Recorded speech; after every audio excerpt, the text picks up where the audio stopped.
Ayan si Baby Mark Gabriel, pinanganak ng 6:20 PM. Baby boy. Ayan, may initial vaccine. Ibibigay na namin sa baby mo, ma'am, ha?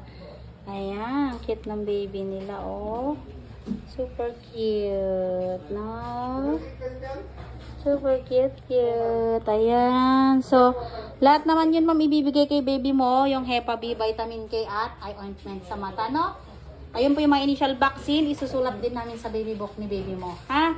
Then, bukas, ipapacheck natin si baby mo sa pedya, no? For sure, na okay naman din si baby. Kasi sa baby, pedya na po yung kailangan titingin, no? And then, bukas din kayo makakauwi. Kasi within 24 hours, dapat mag-stay kayo dito ni baby mo, ha? Congrats! Nakaraos na sila ni mami. Ayan. Nakatawag dito. Na-explain na rin ako kay mami. Ka lang. Karaos na. Wala na yung sakit, no? Ang bilis ni mamang anak. Ay ilang 7 cm. Tapos wala pang isang oras.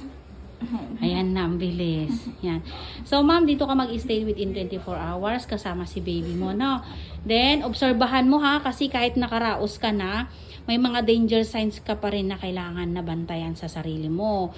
Nahihilo, nasusuka, masakit batok mo, sinisikmura, biglang paninikip ng dibdib. At saka unang-una, number 1, yung tagas ng dugo mo kung tuloy-tuloy, bulwak, ha? Kasi hindi yun normal.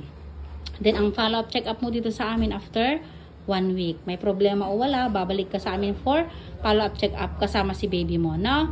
Okay, congrats, ma'am. Kain ka, ha? Tapos mag-breastfeeding ka, no? The best ang breastfeeding. Walang tatalo sa gatas ng ina, ha? Congrats! Sabihin mo na kay mama mo, nakaraos na kayo, ha? Maghihintay din sila. Bye-bye. Thank you.